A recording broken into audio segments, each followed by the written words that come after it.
வணக்கம். ஞானமடைந்து வாழும் ஆன்மீக வழிகாட்டி குரு சிவயோகி வழங்கும் யோகக்குடில் பதிவு 12. உடலையும் அதன் இயல்பையும் புரிந்து கொண்டு வாழ்வதற்கான 8 நிலைகளைப் பற்றி இன்று நாம் சிந்திப்போம். இயமம். உடலுக்கு தீங்கானதை செய்யாமல் உடம்பின் இயல்பை புரிந்து கொண்டு வாழ்வது. நியமம். உடலின் தேவைகளை அறிந்து கொண்டு அதற்கு துணை செய்வது. ஆசனம். உடலுக்கு தேவையான அசைவுகளை கொடுத்து அதன் இயக்கத்தை புரிந்து செயல்படுவது. பிராணாயாமம். உடம்பு மூச்சுக்காற்றால் இயங்குகிறது என்பதை உணர்ந்து அதை சீராக வைத்துக் கொள்வது. பிரத்யாலங்காரம். உடம்பின் எல்லா பாகங்களும் சிறப்பாக செயல்படுமாறு கவனித்துக் கொள்வது. தாரணை.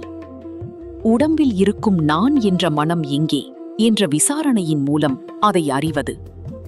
தியானம். உடம்பில் இருக்கும் மனதில் எழும் எண்ணங்களை ஒழிப்பது.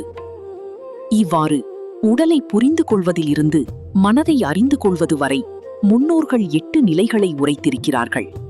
இந்த 8 நிலைகளையும் வெறும் வார்த்தைகளாக அல்லாமல் நம்முடைய வாழ்வை புரிந்து கொள்வதற்கான ஒரு பயணமாக பார்ப்போம். சமாதி.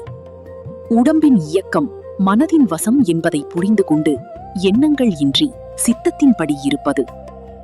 யோகக்குடில் குரு சிவயோகி.